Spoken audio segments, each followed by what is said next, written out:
Pause for a moment, take a breath, feel awe and appreciation for being alive. You're here, present, listening. Welcome to the audio version of Awe Digital Wellness Podcast, where we explore mental health, happiness, and the beautiful, messy, complicated relationship we have with ourselves, other humans, and with technology. Make sure to follow us on your favorite podcast app and on our social medias, and more importantly, to visit and reach out to us on our website at awedigitalwellness.com. Each week, we'll dive into the science, the stories, and the practical strategies that help us thrive, both online and off, because well-being isn't about disconnecting from technology, it's about creating real connections and communicate with communities with open discussions. Even the difficult topics, we will get to it. Let's dive into this week's episode.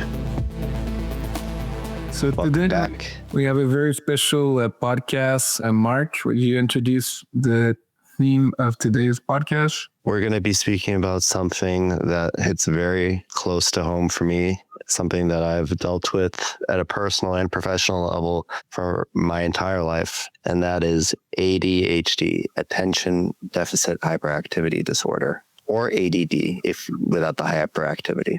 Can you define those terms for the audience if they're not familiar with it? And what's the difference between ADD and ADHD? Sure. So ADHD, like I said before, attention deficit hyperactivity disorder, is a brain level difference in how attention, motivation, and self-control systems are wired and chemically regulated. So basically, similar to other neurobiological disorders, you have brain networks that are implicated in certain neurotransmitters like norepinephrine and dopamine, which are being transmitted at dysregulated levels between the synapses. So this is affecting your cognition, your ability to focus, your motivation, your ability to attain goals, to hold goals in your mind. And there's a big link, and I'm really excited to talk to you about this as well, between how the increase in use of devices might be leading to the onset of ADHD-like symptoms. ADHD, the hyperactivity part, often describes like excess energy, and restlessness, inability to stay in one spot. ADD is probably like the cousin of that. It's without the hyperactivity, so without the excess energy, without running around, just basically think absent-mindedness, rumination, inability to focus on tasks, just staring out the window without all the hyperactivity and running around, of course. Thanks for explaining, Mark. And also, thanks for being open. You have been in the team since the beginning, sharing that you have been dealing with ADHD. And now we're here, perhaps to the world, sharing your story. And I think it's very important that, people don't have this label or the stigma anymore and can talk about their neurodivergence. We have several people in our team with ADHD. We have other neurodivergence, and it's okay to talk about it. Actually, it makes it better when you communicate, when you know yourself better, when you know your colleagues better, your family better. I think that's a very good step. And can you explain maybe to the audience the concept of being wired for distraction? So is it from ADHD, ADD, from using devices, from the cultural norm right now that has been distraction after distraction? How can you be wired biologically and culturally for distraction? Well, I've mentioned this neuroscientist multiple times on this podcast, but Adam Ghazali, he wrote the book, The Distracted Mind, and he uses an example in that book that really spoke to me, which is that our brains evolved as information gathering organs. So think of it this way, we had our ancestors who were hunter-gatherers scavenging for food, especially the gatherers were looking for food. When you would find a nutrient-dense food item in the environment, say honey, that was sweet, our taste buds evolved to just reward us immensely when we would find honey, because that was a source of nutrients in a nutrient-scarce environment, right? And so similarly, the brain evolved in a way to reward us when we gain a valuable piece of information. And that's how it has evolved over, thousands of years. The problem is, however, just like with food, we live in no longer a nutrient scarce environment, but a nutrient dense environment. So companies, especially food companies, have weaponized sugar to the extent where we're dealing with an obesity epidemic in many countries around the world. People are unhealthier than ever because we're still working with this primitive, ancient hardware. The same goes for information. It wasn't as much a problem 50, 60 years ago as it is now because we are living in an information-dense environment. And advertisers have weaponized this to their advantage because attention is the most valuable commodity on the market today.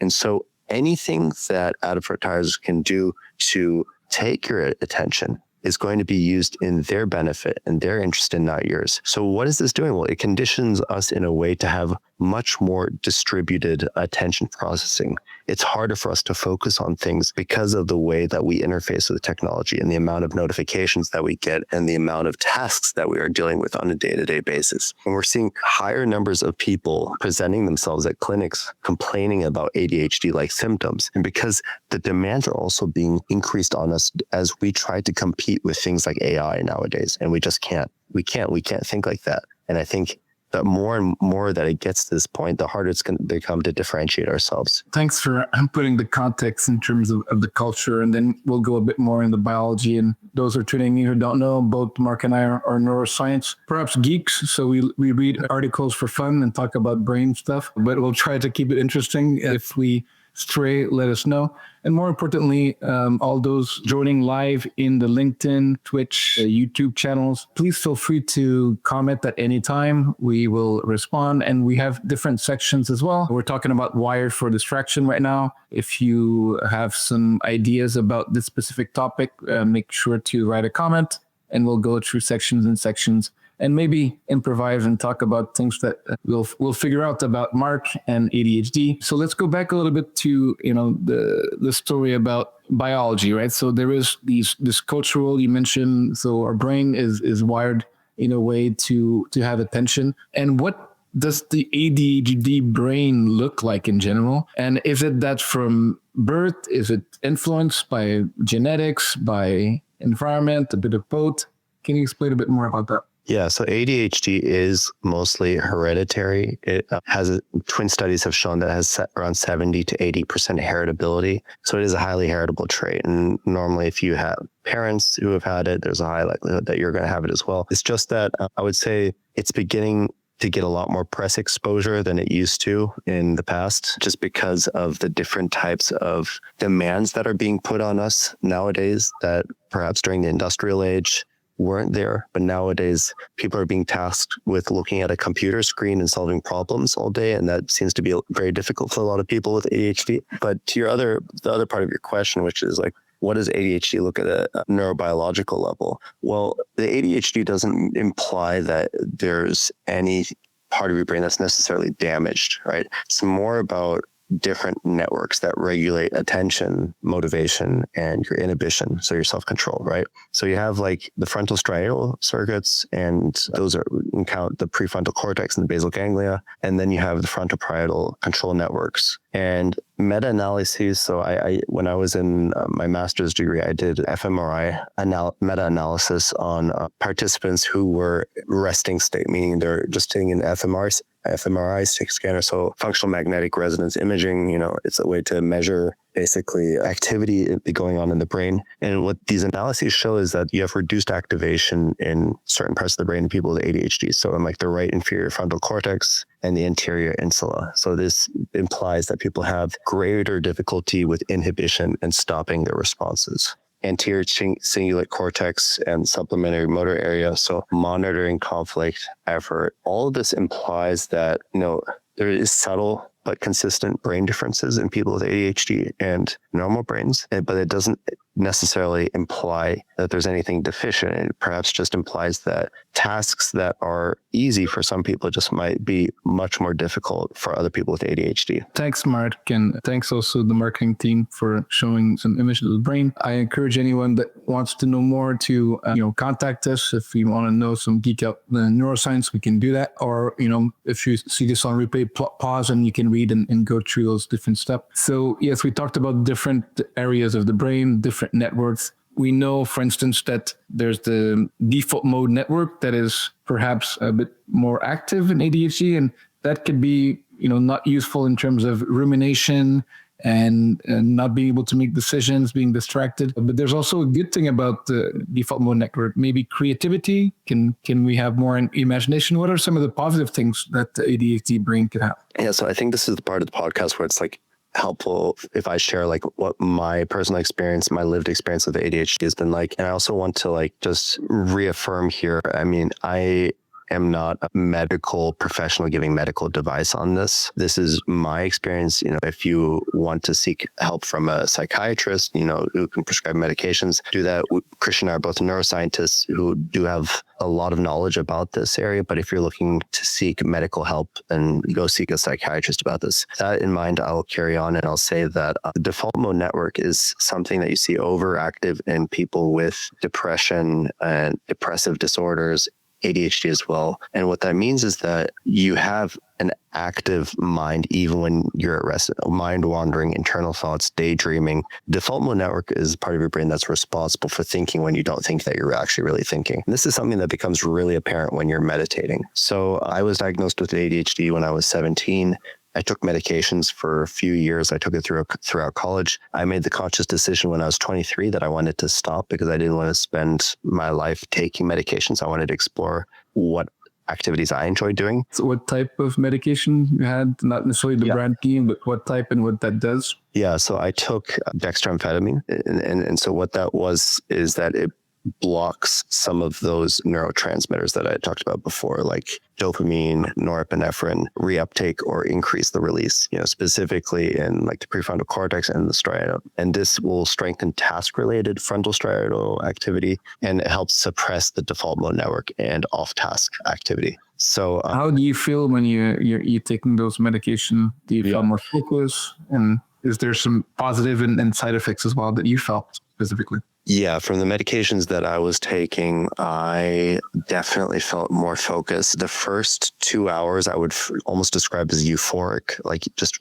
extremely optimistic, positive that anything was possible in life, and like really just high levels of motivation, high levels of like euphoria, just feeling great. And then I think after 2 hours, that feeling abated and you would just be like more focused, but without like the really happy, positive feelings all the time. One of the consequences of taking that specific medication, it was an appetite suppressant. So it would probably have like a potency of around 12 hours. And during those 12 hours, I would just be sitting in the library at my desk, and I would just be focused on like, you could have given me like a picture of a tree and I would have been fascinated by it if I was on those medications. I would have just been analyzing every single leaf and being like, oh my God, like let's go find the cure for cancer. Like I remember taking it once and I felt like, okay, while I wait for it to like kick in, I'm going to go on Facebook. And I spent 4 hours on Facebook just liking and commenting on pictures. And I was like, I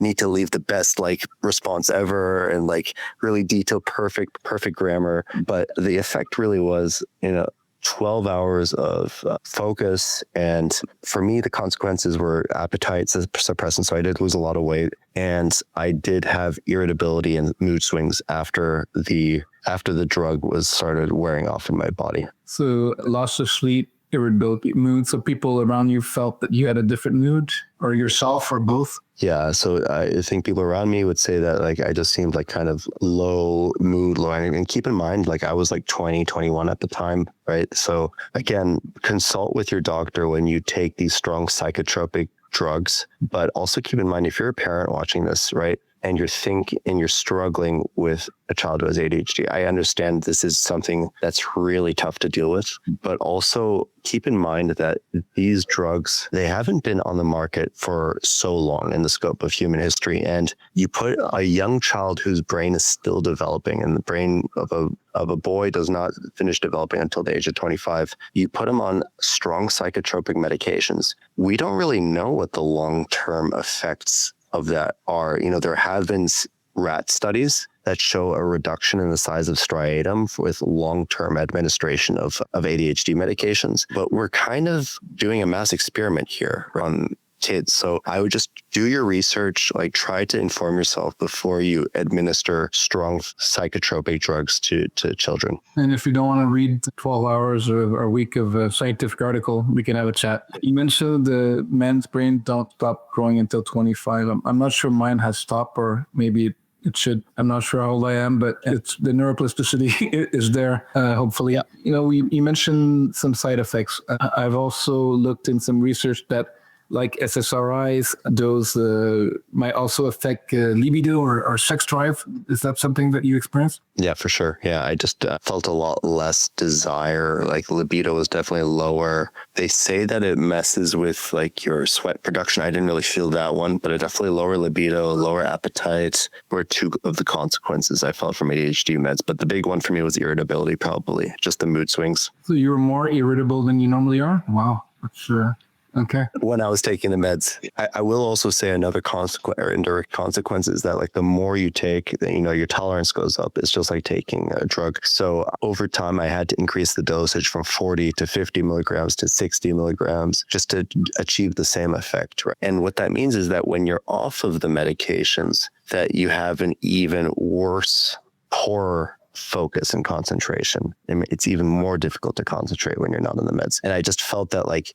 whenever I wasn't on the medications and I was trying to look at a piece of paper, I just couldn't for the life of me get myself to focus. And I do want to take a pause as we had someone already ask the question on the chat. So the question is there any way to treat ADHD only with medication? And you can start with the response, or actually I'll start with a response and then you can give some live experience on that. So first of all, my answer would be that, we can treat ADHD, but that's still the model of, neurodiversity as a disease. So you have a disease, you treat it. It's like when you have cold, you have to have your immune system kill the virus or the bacteria. The idea to me is that when we say treat something, it's through the lifespan, we will have different proclivities, and we have a brain that comes from the biology and from the culture. So I would say maybe treat the symptoms. You never treat completely a disease or a state. You cannot treat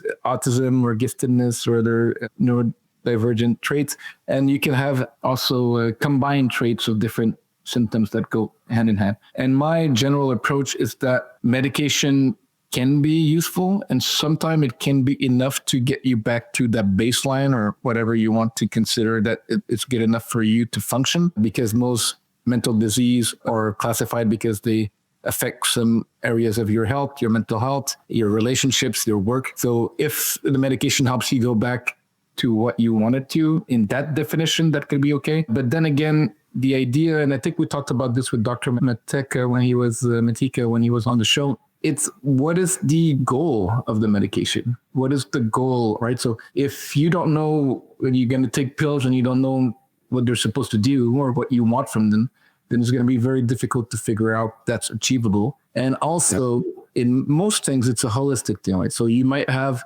the pills for a bit to get you back to baseline, but if you don't do other non-clinical or non-pharmaceutical things that go with it, which is, we'll talk about some of those things, but it could be getting more systems in, because ADHD get distracted, the brain gets distracted. So maybe if you have more system and you build habits, that's helpful. I think you have done some mindfulness and that was helpful. You can talk about that.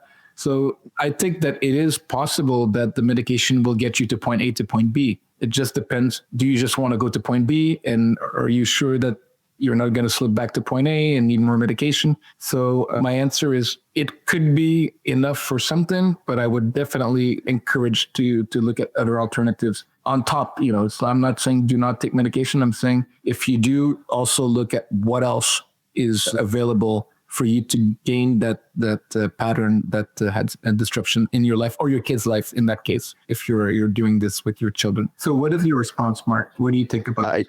I just want to make sure I understand the question correctly. Is it that is the only way to treat ADHD with medication? If so, could it be treated only with medication is the question. Could it be treated only with medication?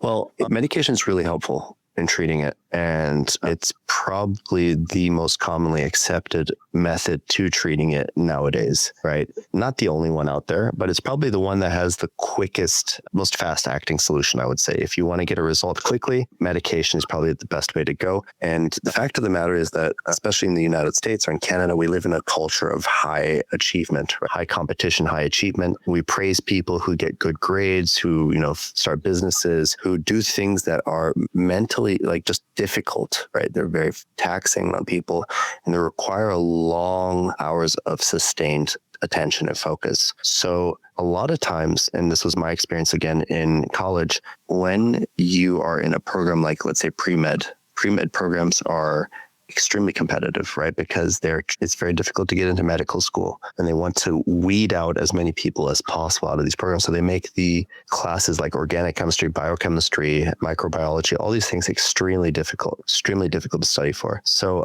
let's just assume that you want to be a doctor, but you have ADHD and you're having difficulty studying for an exam. And that's frustrating, right? Because you're not getting the grades that you would need to have a good GPA to be able to get into a good medical school. So you have this dream, but you realize that you perhaps don't have the capability to get that dream right now.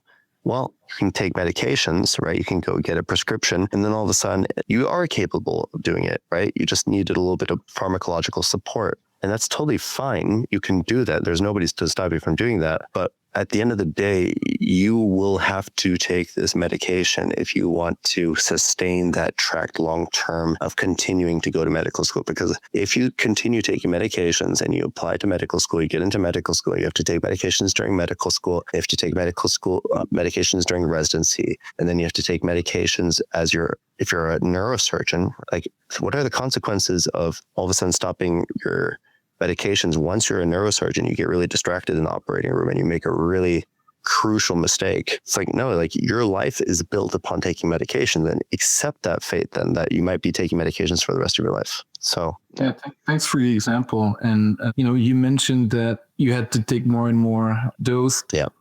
Why did you decide to stop, and how did it go? Oh, yeah. So I decided to stop because I noticed that when I wasn't taking medications, I couldn't focus on anything. It was really frustrating. And I won't say that I've completely overcome my ADHD now. I still feel a lot of drawbacks from it and some difficulties. But that initial period was difficult because I had to adjust to life without it. Luckily, I wasn't in an environment that was very demanding. I wasn't in school anymore. I had just graduated from college and I was teaching English in a foreign country. And it was nice not having those extreme demands. And I started meditating. I started doing mindfulness meditation. I started eating very healthy. I was dieting while I was doing intermittent fasting. I was getting good sleep, 8 hours of sleep a night, eating, avocados, blueberries, like a very high omega-3 fats foods, like just eating well. And I was able to find a very clear and tangible goal at the time that motivated me. And I felt really compelled by that. And then I was like, oh, like I have no trouble focusing now because I found a tangible goal that is really meaningful to me. And it was awesome. I didn't need any medication for that period of my life. Would you mind sharing what that goal was? Yeah, it was to get a sales job at the time in tech. And I felt like I had a very clear understanding of what my capabilities were. I knew that I was very beginner. And I also knew that what I could do during the application to differentiate myself. I had a very clear plan. And I think for people with ADHD, when you have a very clear plan or tangible goal, right? Nothing abstract, get rich. Well, it has to be very specific, make $20,000 by the end of January 2026. That's a much easier goal for the ADHD mind to comprehend than just get rich, right? Because the ADHD mind needs some sort of benchmark that it can hold itself by. So for me, that benchmark was just getting a job, right, within 3 months. And I was able to make that happen. I was super motivated. And when you're playing the game of life, you have to have some guardrails to stay with, some rules of the game. If you don't have rules of the game, you're just all over the place. You're going this direction, going that direction, going up, down. But if you have guardrails, rules, you have to stay within a specific arena. You're following those rules, it becomes much easier to excel in that game. And that's what I would recommend for people with ADHD. Find out what the rules are and find out what the clear and tangible goal is. What is your ultimate vision? Very useful. And it reminds me, yesterday I was actually watching a podcast with Alain de Breton, and he was explaining that, that's not just, people with ADHD. And now we can eventually talk about, what's the percentage of people with ADHD today? Is it close to 10? And is it changing? And are we affected, or do we have ADHD-like symptoms? Well, we have a lack of attention, and that's because of screen and technology. So that can, relate to not only people diagnosed with ADHD, but a lot of people. And the idea is that, before we used to have very tangible goals, right? So you go hunting, when we're hunting gatherer, you might go for a few days, maybe a week, and then you get the beast and you come back home and you eat. And that's like very tangible and time bound goal, right? Then you might have to, wait for the harvest. So a season could be, we're going to plant this and wait for the next season, right? Now we have very complex, intangible, difficult goals, right? We're going to, me and you were creating a business, right? We've been doing this for a year and a half, and we're not exactly where we want to, but we're very happy that we're there. But it's like, well, what's the goal? We're thinking about something to help the world in 2 years and 3 years and 5 years. How are we going to get there? And what are the day-to-day steps that we need to get there? Right? So people have also, we're working with a small team where we're now 30 people at AWE, and we know each other and it's fun. But some people are working in 5,000 plus employees organization, right? So they're working in one department and they don't even understand the bigger picture of how they're doing something today. How is that impactful to the whole society or their colleagues? So it is getting more complicated to stay focused and motivated. And we've talked to HR leaders and we see that that's also, more complicated to have their teams motivated because, or focused. They're easily distracted because what is that long-term goal related to the dopamine of right now? I can be on my phone right now. I can, watch another short. I can be distracted by whatever, right? And I would say that, as you pointed out, someone who's more distracted, and that was like the end of the first section, is like, we're wired for distraction, having ADHD or not, but we are wired for distraction anyways, and we're being more and more culturally prone to distractions, right? Yeah, I mean, like, something just came to mind, which is like probably having ADHD in like the ancient environment was like a highly advantageous solutionary trait because you had to be like hyper aware of what's going on. If a leopard jumps out at any time, you need to be able to like sense that danger. That's why like when you see like these videos of like gazelles in the African savannah drinking, but they're always like, looking up, they're always like kind of like looking around. They're hyper like aware. So your brain, the ADHD brain is like almost in, I think Gabor Mate said this, but you're like in a state of like heightened anxiety, like you're just very hyper focused on what's going on in the entire environment, right? And that's just a sense of overstimulation that's just overwhelming for a lot of people.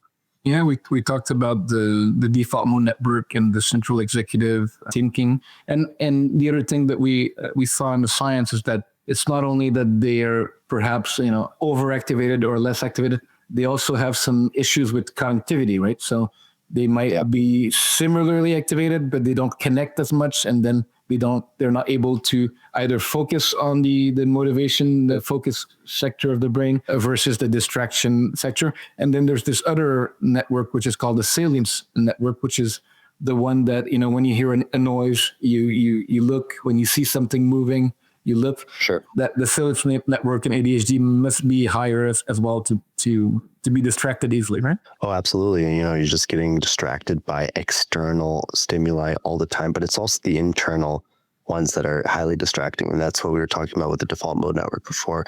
Overactive default mode network means that you have highly disordered internal state, meaning you've tons of images, thoughts, memories, rumination, things going on in your mind. And from the outside, people just maybe don't notice, but from the inside, you're just like a lot less aware. So when people tend to repeat themselves or ask questions and say like, hey, Christian, what did we go have for dinner last night? Mark, you asked me that question already like 5 minutes ago.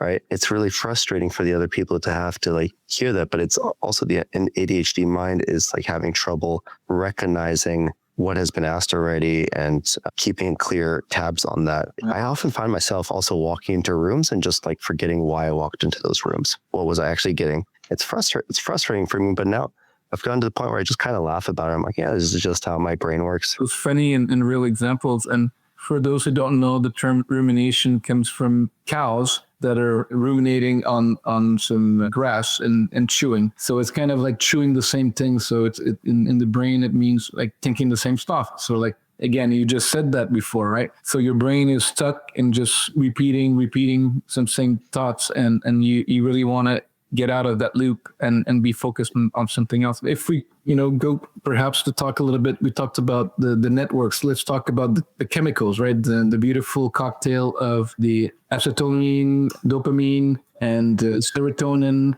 What are some of the things that we know about the ADHD or ADD brain concerning the chemicals? And specifically, what do we know about the device and dopamine, and how is that maybe mediating some of those effects with ADHD? Sure. There's two main neurotransmitters that people take into account when they talk about ADHD. First one is dopamine, right? That one is just super common in a lot of different cognitive processes, and then norepinephrine. And so in the prefrontal cortex and the striatum, remember striatum is the reward circuit of your brain. Optimal levels of dopamine and norepinephrine ratio give you a strong working memory signal. So what's working memory? So that's like basically when you are working on a task, your ability to hold a certain thought or idea for a brief moment of time while you're working on the task, not long-term memory, but working memory. Good signal to noise ratio. So basically ability to understand of all the stimuli that I'm perceiving right now, which ones are the ones that are most meaningful and important to me. And the ability to delay rewards and stick with boring tasks. That's like the biggest one. Right? Yeah. That's a really important one. So ADHD, sorry, have we been desensitized to being bored? Like, can people be bored anymore, or they can't? It seems like. Yeah, that one just goes without saying for me. I think nowadays people are being conditioned in a way where their attention spans are shorter. And what that means at like a neurobiological level is that perhaps we just don't get the same amount of rewards from the same tasks, the diminishing rewards hypothesis. So attention spans get shorter, where we're less able to deal and tolerate with boredom. And essentially what this means is that we're going to be just less able to have sustained focus, working memory, and ability to dissociate the signal from the noise. Very good. I just wanted to come back to some of the solutions. You talked like how you had at that time the goal to be to have a sales tech job, right? I think that also goes to other types of neurodivergence. We have, for instance, we know the giftedness spectrum and others and you could have double externality, meaning that you might have giftedness and also ADHD and also perhaps autism or spectrum disorder. The idea is that when you have the ability to find something that has purpose, right? And that could be work, that could be a relationship, that could be many things. When you have a strong purpose, even if you're neurodivergent, you can overcome many of those things because you know that you're going there, right? So Mark was going to get that sales job that he wanted. And now we're going to make this company great and the world better. And, those things can drive it of purpose and meaning. And we also have a crisis of meaning. So the cultural aspect lessen our purpose and then also exacerbate the ADHD symptom, which is if you're neurodivergent and you don't have a clear focus, you will be very easily distracted. So now we're more distracted and we have less meaning and purpose. But yeah, no, to continue where we left off, John Vervaeke talks about the meaning crisis a lot of times. And I think nowadays we don't get meaning from the same tasks that are required of us in the modern workforce. And that's very frustrating for a lot of people. It used to be that as protector and provider, you go to the hunter or you're the smith or blacksmith. You had a very tangible, how do I say this, role in society. People need to feel like they are useful in some way to their community. And I think nowadays it's harder for people to understand by completing an Excel spreadsheet or increasing shareholder value. How am I actually being useful to the society, to my community at large? And that's where a lot of the meaning crisis comes in here. Have you noticed specifically now that you're off medication for many years, you're still dealing with some symptoms, have you seen that scrolling, watching content online has made the symptoms worse? Or is it like the egg Is it possible that you can get ADHD symptom from nothing being too much on devices and social media? Or is it possible also that if you have some symptoms, they get worse?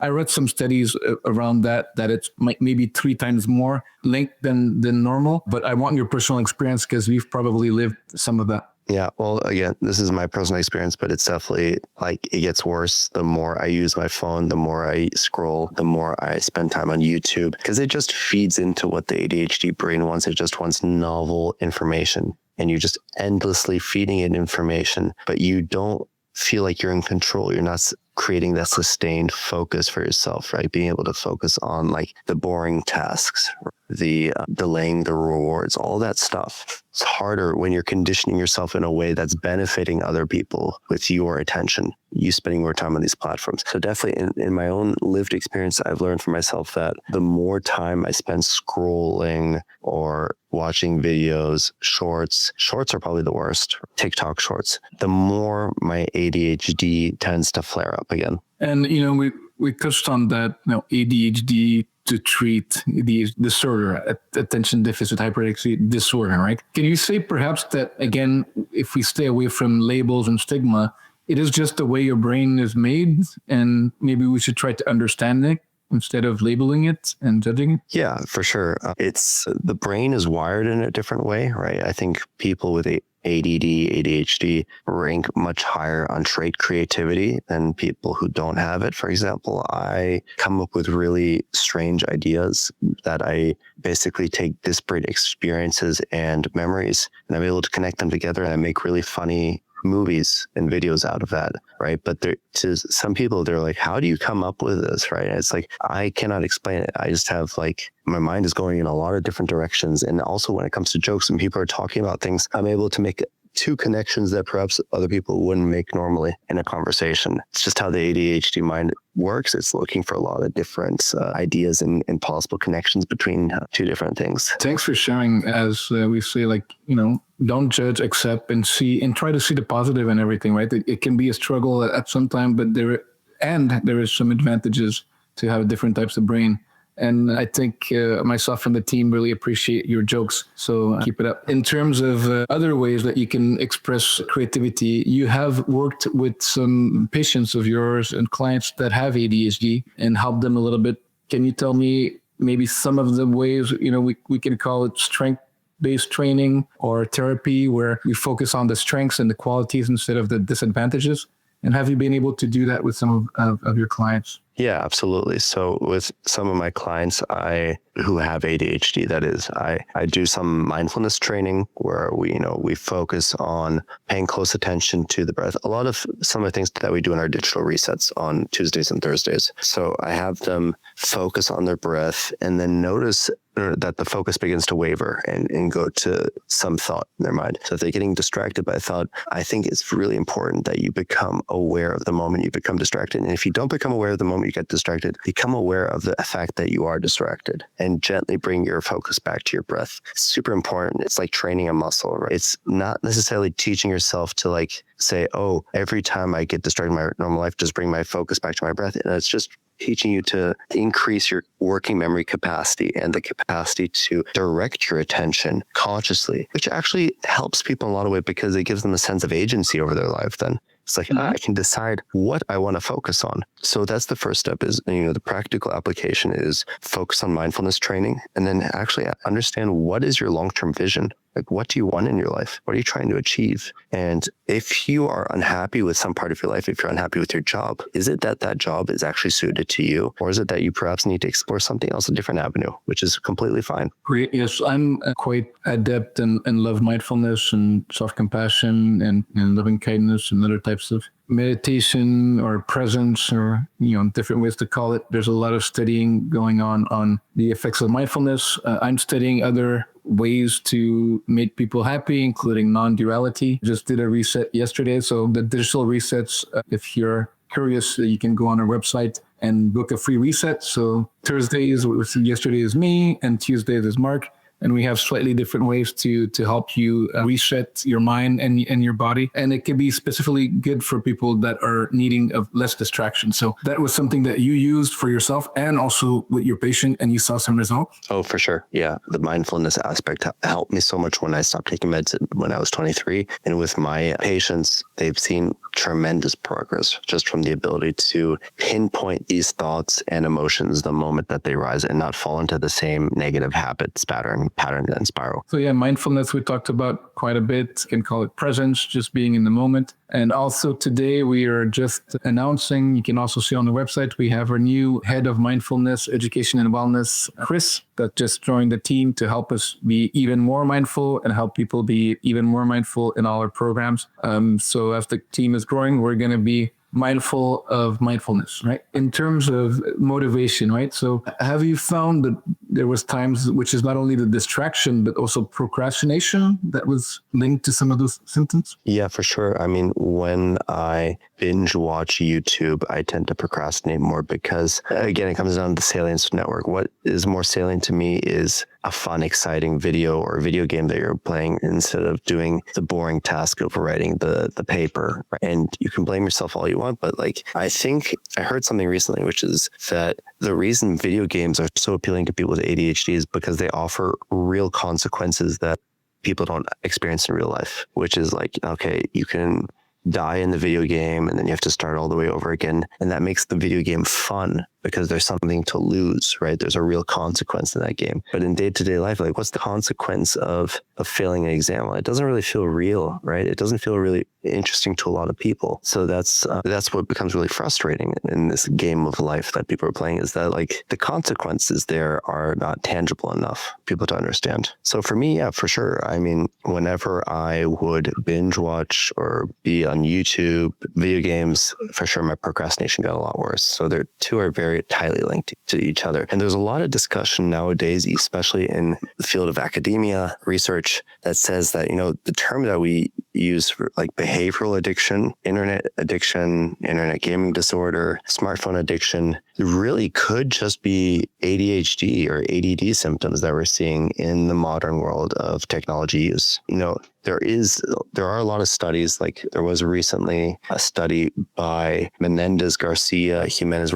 So it was a Spanish study, basically looking at internet, video game, mobile phone addiction in children and adolescents. And they found like a higher correlation between children with ADHD and mobile phone addiction than those who were not diagnosed with ADHD. So this thing goes both ways, right? It says basically that, again, chicken and egg, right? Is it the smartphones that are causing the ADHD, or is it the ADHD that's causing us to become addicted to the smartphones? It's probably both, although, you know, it is highly heritable, but like there is some discussion around whether the ubiquity of smartphones and devices is causing us to have conditioning us to become more ADHD-like in a certain sense. Well, yeah, I mean, you know, genetics, right? So you can have the trait, but there's also other factors that make it express or not, right? And then there's epigenetics. So maybe we are creating genetically more ADHD people as we're making ourselves more ADHD, right? So intergenerational, not trauma, but intergenerational lack of attention, right? So that's coming. Oh, for sure. Great. And would you find that like at any stage of the process of dealing with this that you felt like miserable or depressed or? Yeah, for sure. No, a lot of frustration, especially why aren't things working? Do I really have to take? I felt a lot of shame around having to take medications. Is this really like all that it's coming down to? So a lot of anger directed at myself because things weren't working out and because I just couldn't get myself to, and I started blaming myself. And, you know, I've done a lot of work on this, and I've come to terms that like, I don't see this as a disability anymore. It's something that I just have to learn to work with. And yeah, it can become really annoying sometimes, but I just accept that's the way it is. And there's workarounds for it. If you're not interested in getting prescription medications, and I know in certain countries it's very difficult to obtain these. Germany, for example, is very notoriously difficult to get ADHD meds in Germany. They're highly regulated. It's not as easy as it is in the US, where you just go to a doctor and they'll prescribe you. I have trouble focusing. Okay, here's your ADHD meds. No, in Germany or in Europe in general, very difficult to get these drugs. I think it's easier Ritalin than candy in Halloween, no? US? In In the US, yeah, because pharmaceutical industries have a stake interest in this. But I would say if you don't have access to ADHD meds, there are some good alternatives. For one, I recommend nootropics. So these are a class of fungi that have cognitive enhancing effects. Lion's mane is a really good one. L-theanine, ashwagandha, all these nootropics, check them out. You can find them on Amazon. They're really good. Mix them with coffee or caffeine. You'll get a really good boost from that. I think there's a coffee brand called Four Sigmatic. They sponsored the Joe Rogan podcast. They mix the coffee with lion's mane, and it's a really good, potent coffee that is not it's non-prescription ADHD medication that you can basically take. That working out, there have been studies that show getting like 30 minutes of aerobic workout 4 times a week has similar effects to SSRIs. So definitely can help with a lot of ADHD-like symptoms. It definitely has helped me going to the gym a lot, having an active lifestyle. The food you eat, not a dietitian, I'm not a nutritionist, but this is my personal experience, saying that the food I've eaten has definitely influenced my ability to focus. Nuts, berries, omega-3, fatty acids, avocados, that sort of stuff makes me feel really good and better able to focus. This morning I had cake for breakfast. Oof. Just afterwards, I had really trouble focusing for like 2 hours after breakfast. I was like, okay, no cake again for breakfast. Yeah. So just those simple sort of things, recommendations. Also, I think, I don't want to drone on too long, but I think habits, you spoke about the power of habits last time. And a lot of what we're talking about has to do with habits and conditioning. So when you talk about ADHD or behavioral addictions, keep in mind that you're responding to a certain internal stimulus, boredom, and unease, restlessness. You respond to that with some sort of reward that gets provided by like some funny video or pornography or whatever. But there's a moment between the stimulus and the response. And that is where your habits come up, your destiny, your conditioning. Not so subtle plug for AWE, but we have developed a medical device that conditions you to rewire these responses so that you are more in control of how you direct your own attention.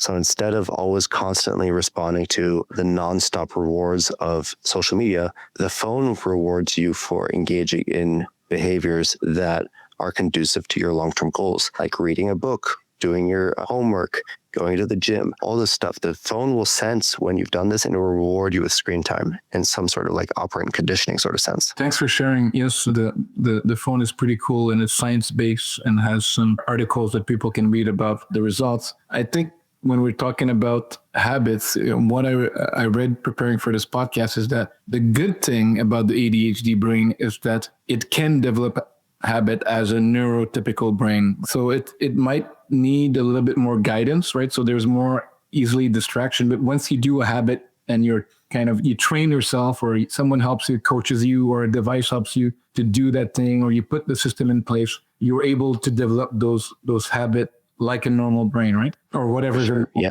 More normal brain. Normal brain. Yeah. Or just putting yourself in an environment where you're set up to win, right? That's the big thing. Mm-hmm. Like if you're going to isolate yourself at home and look at your smartphone all day, 10 hours a day, that's going to be tough. That's going to be really tough. It's you against these really powerful algorithms. And the powerful cocktail in your brain as well, right? So it's not only about willpower. People say, oh, I'm sad, I'm a loser, I don't have willpower. No, you have the tech, the biology, maybe the drug all stack against you, right? So yeah, and the negative thoughts and limiting beliefs, and right. So if you need help, please reach out. You're not alone. There are many people that can help. As mentioned, we are not medically trained or psychiatrists, but we do have some free research. We have some tools, and we also do some coaching. As mentioned, Mark has had some ADHD symptoms and still has been able to help a lot of people with those symptoms. So thank you for that community service. And,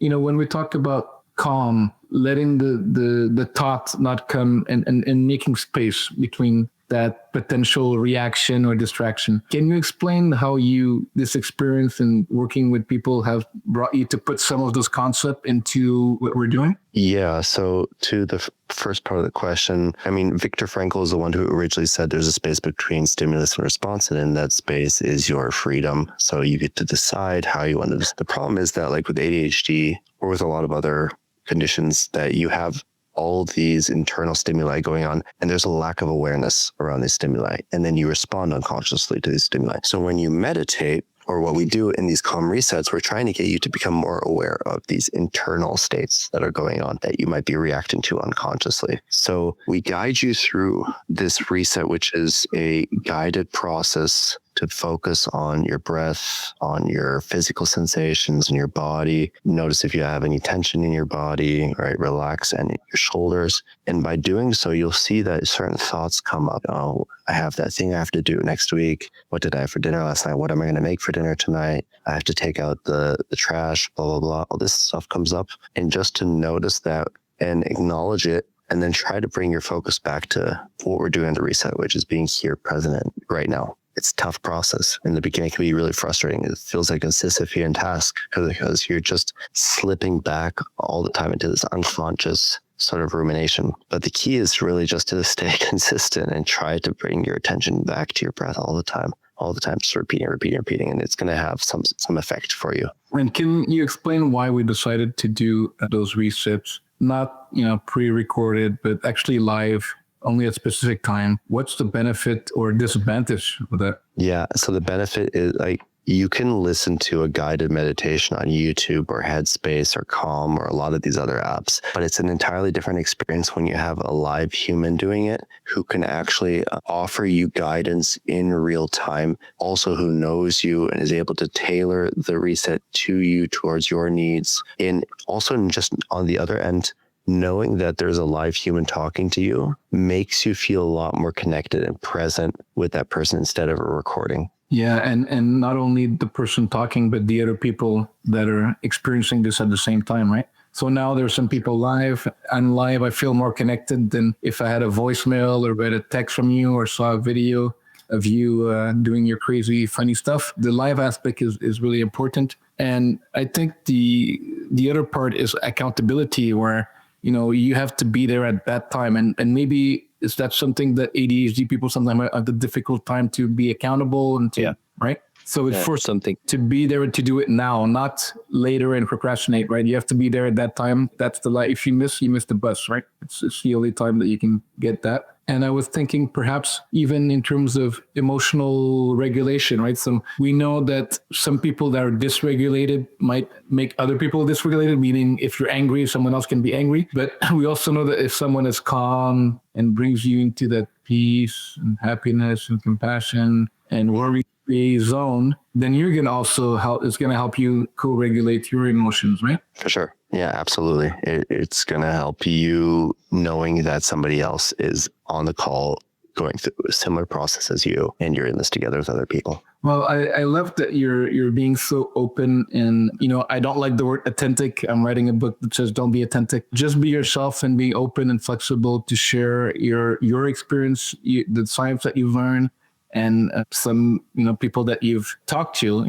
We do have a little bit more time. Those who want to stick around, we are being unconventional. We don't have a set time, but we will continue on because this is such an interesting subject. And Mark is an expert in the neuroscience, the psychology, and the live experience. So I'm glad that I can talk to you and learn more. I mean, I know of it, but it's never the same as having experienced it and having so many concrete example. I love the fact you're saying, I walk in a room and I don't know why I'm there, right? So So did you know that we were doing a podcast? Was that okay? Why am I here with Chris again? What's going on? Yeah, exactly. I think we have a question in the chat though. Can someone develop ADHD due to external factors like TikTok, social media, etc., or are they just amplifiers of ADHD symptoms? This is an excellent question. I think that both could be true. Both of those things, so that it's a spectrum, right? It's not exactly black or white. You have it or you don't have it. I think people have higher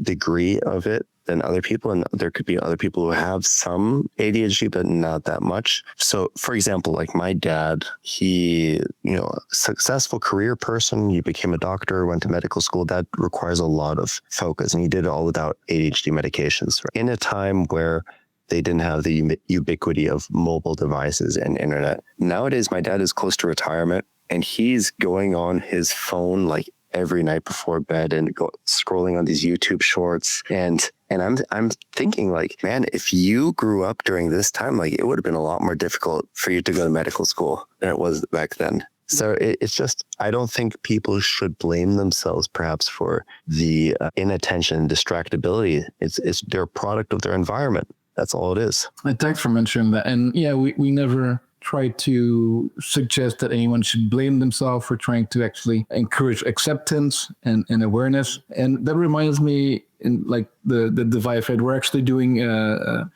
today we're in Vancouver doing our scientific conference, the Canadian Psychological Association, and tomorrow Aisha and our team will be presenting our findings in the afternoon. If you're in Vancouver, feel free to go check that out. In terms of what types of research that we found, and we're doing another EEG study looking at what's the difference between resting state, so just normal Mark, Chris, and then meditation, right? So some type of mindfulness meditation, or going to nature or seeing nature versus your phone. So we're doing a study about that, but you can imagine what the outcome will be. And there's a lot of peer-reviewed study that talk about nature, right? So we talked about the past, not only do we have more device, but we have more people living in cities than ever. Then we have people staying out inside more. So nature is actually, there's many studies that I read that correlates the exposure to nature with the increase in attention. And we know that ADHD is the lack of focused attention, right? So one of the things we talked about mindfulness, we talked about going to the gym, we talked about food, we talked about doing our resets, of course, which we will include some nature thoughts if you're not in nature doing the reset. But actually going, for a walk outside in a park, in a forest. In Japan, they call it forest bathing. So they figured out a long time ago that it's good for you to be in the forest for a while. And that's something that is non-pharmaceutical. You can still have your pill and go to nature. That's up to you. But definitely it should be one of the things to keep in mind that might help. Yeah, I find it interesting on that subject that a lot of people, when they take psychedelics, they want to go into nature and they want to be reconnected with the world, right? Right. That they're like, okay, like this is back to where I came from, and reset the internal levels. Not encouraging anybody listening to this to take psychedelics, but we know that psilocybin has been approved in some countries, in Portugal and also in Canada from some addiction treatment, right? So it might be substance abuse, but it could be behavioral, gambling, the technical addiction. So again, we're not prescribing any drugs in any country, but there is some just science that says that psilocybin helps you, guess what? Lower your default mode network. That's exactly what it does. It could be an interesting topic for next time's podcast, whether, what the effect of these psychedelics are. And we have a fun guy delivered to our home before the podcast. We take psilocybin. So, what would you say that like you're expressing, and really again, thank you for sharing that. And it's not everyone that can talk about difficult things in their life, but I really appreciate you sharing this to me and to everyone listening. What did you learn from this in terms of building resilience for yourself and helping others build resilience, especially in this digital world that's bombarding us? I feel like what I experience is actually not so unique. I think many people are experiencing. And if you're listening to this and what I've said resonates with you, please reach out. You don't have to suffer, and it's really difficult in today's modern world to sometimes achieve what you want, to focus. And yeah, it's tough, but there is help, and there's a solution for every problem in life. Good to know. What would you think could be like the next cultural shift? Because now we're seeing increased ADHD, ADD symptoms, increased medication, increased distraction, increased distress, increased loneliness, and decreased purpose and meaning, and maybe nature. So that doesn't sound good to me. So what are you going to do about this, Mark? Well, I think there's an interesting argument saying that AI is going to take over all the boring jobs that we are having trouble doing anyways, and that there's going to be a shift more towards creative work for human beings, which I find really interesting. Where I don't think we're at that point yet, but we're already starting to see layoffs, like mass layoffs of like tech workers and like people getting replaced by AI. So probably in around 50 years from now, I would say that most jobs will be replaced by AI. You're firing me, Mark? Is that up to date? my last day. Not for 50 years. I think 50 years, but I don't know if we'll be around in 50 years. Yeah. So, but is there a way that I mean, that internally we are presenting an AI conference today. We're going to be in San Francisco, talk about our findings. We're having devices that are using tech, but for good or for positive things, right? So is there a way to use AI to help people have focus, or is it doomsday that they will automatically focus? No, there's some ways. I mean, for task management, for example, like AI can be good. Like you can set it up in a way so that you get notifications, Pomodoro technique, combine these things so that you spend 2 hours on a certain task and then you get a notification to work on another task after another time. Block out any distracting websites while you're trying to achieve deep focus and just get to work. Yeah, I mean, I've used Pomodoro. I think there's better techniques like Flowmodoro. I really believe in the concept, not believe, I've used, and I think that especially for neurodivergent people, the flow is a very good concept because it's not time-based. It's more of,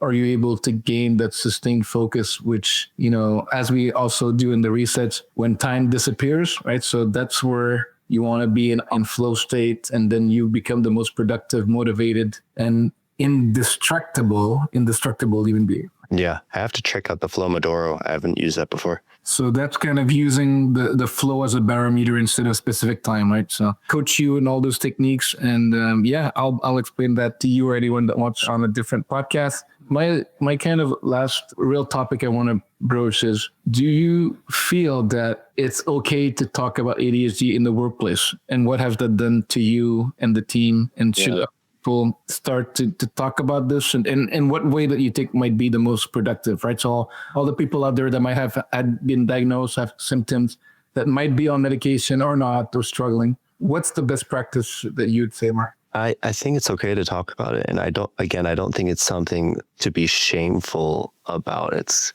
not like we're saying we're a criminal, right? Or we have this background. Like, I think ADHD, it's becoming more and more normalized. I think people are realizing that it's not something to feel ashamed of. And at the end of the day, companies just care about results. They don't care if you're like disabled or if you have ADHD or you're missing an eye. If you achieve the result that they want, they don't care. If you have ADHD, the company's attitude would probably be, okay, try to figure it out and take medication, do whatever you can, and help us achieve that result. The sad reality is, in like the capitalistic society that we live in, if a company says, you have ADHD, we're going to like accommodate for you, that could possibly be a competitive disadvantage for that company, unfortunately. So they can be understanding, but they also have to say like, hey, we'll provide you with funds to get a prescription for ADHD. We'll try to support you in a way, but we need to move fast. We need to move really fast here because the competition is the name of the game.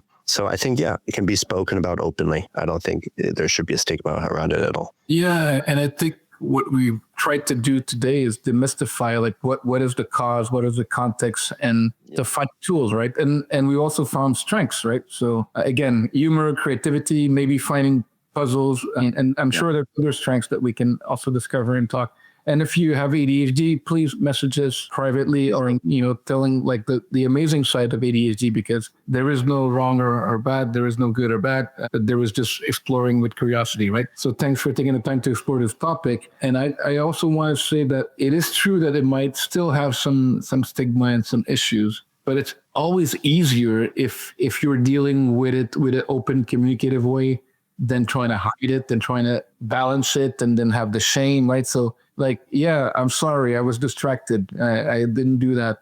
It is more difficult for me than others, but I'll do that, right? It's not to excuse your actions or lack of action, but it's more to kind of find the way to communicate and to be accountable of what you know about yourself and others. So if you have teammates also that are perhaps struggling or perhaps making great jokes, tell them that we love ADHD, according to Chris and Mark. Okay.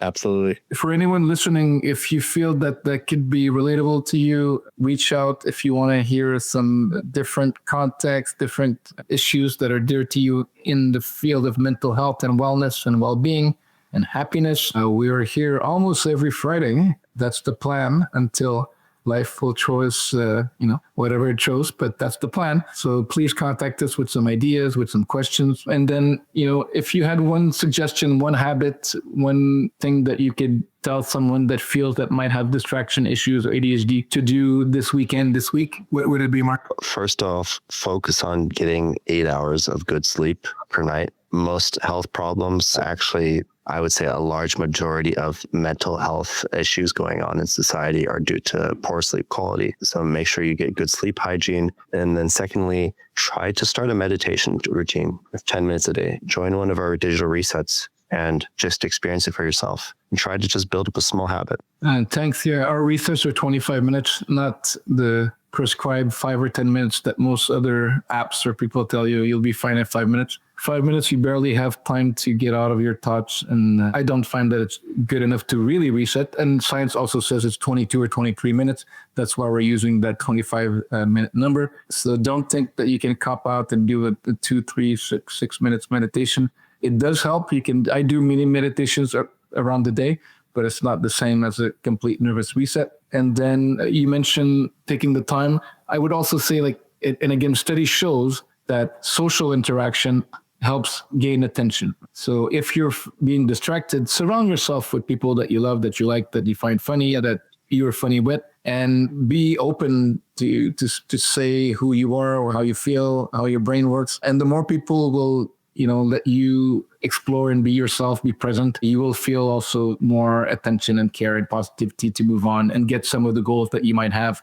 Are you doing your goals, Mark, even though you have ADHD? Are you doing what you want? Yeah, I found a system that works well for me and using it to break down a lot of tasks and goals into the smaller tasks. Great. So if there's no further question, it was a pleasure like always. Chat with you. Do you have any question for me, your non-ADHD friend? Yeah, I would love to know what the world looks like through your eyes. Experience that one for one day, please. Yeah, we all have different brains. We all, have different experiences. But that's the beauty about communication and awareness, and no judgment, full disclosure, and vulnerability is actually what will give you more strength, not to see any failure, not to see any struggle as unsurmountable, or not even to judge them as failure, just to go ahead and always happy to chat with you, Mark, and to work with you. Likewise. And the crazy team that is working so hard with us to make all these things happen, the podcast, the products, the research, the scientific conferences that we're attending. Thank you, everyone in the team for making happen every day, even those with ADHD that are doing it, Mark included, and a few others. Thank you all, and thank you for listening. I wish you guys a great weekend. We'll be there next week,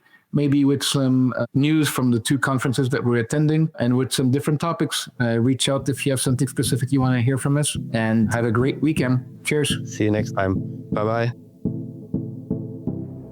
Thanks for listening, and we'll be back next week for more awe and awesome conversations. Make sure to follow us and comment on your thoughts on this week's topic. I'm your happiness expert and co-host, Christian Dominic. Please find and reach out to us directly and visit our website at awedigitalwellness.com. See you next time. Thanks for your curiosity. Looking forward to your comments, and keep on smiling.